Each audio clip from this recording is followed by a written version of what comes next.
Texan William Travis prepares for war with Mexico. June 29, 1835. Determined to win independence for the Mexican state of Texas, William Travis raises a volunteer army of 25 soldiers and prepares to liberate the city of Anahuac. Born in South Carolina and raised in Alabama, William Travis moved to Mexican-controlled Texas in 1831 at the age of 22. He established a legal practice in Anahuac, a small frontier town about 40 miles east of Houston. From the start, Travis disliked Mexicans personally and resented Mexican rule of Texas politically. In 1832, he clashed with local Mexican officials and was jailed for a month.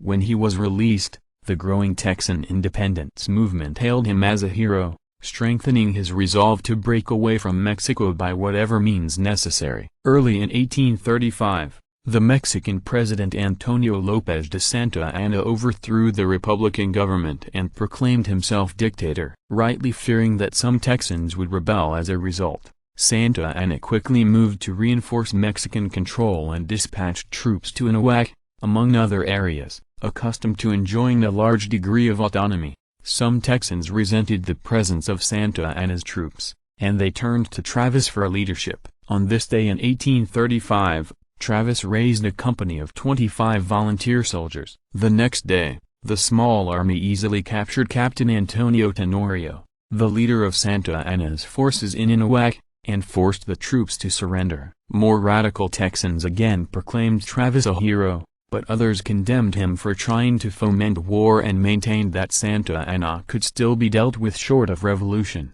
By the fall of 1835, however, conflict had become inevitable, and Texans prepared to fight a war of independence. As soon as the rebels had formed an army, Travis was made a lieutenant colonel in command of the regular troops at San Antonio. On February 23, 1836, Travis joined forces with Jim Bowie's army of volunteers to occupy an old Spanish mission known as the Alamo. The following day, Santa Anna and about 4,000 of his men laid siege to the Alamo. With less than 200 soldiers, Travis and Bowie were able to hold off the Mexicans for 13 days. On March 6, Santa Anna's soldiers stormed the Alamo and killed nearly every Texan defender, including Travis. In the months that followed, "Oh, remember the Alamo" became a rallying cry as the Texans successfully drove the Mexican forces from their borders. By April, Texas had won its independence. Travis, who first hastened the War of Independence and then became a martyr to the cause,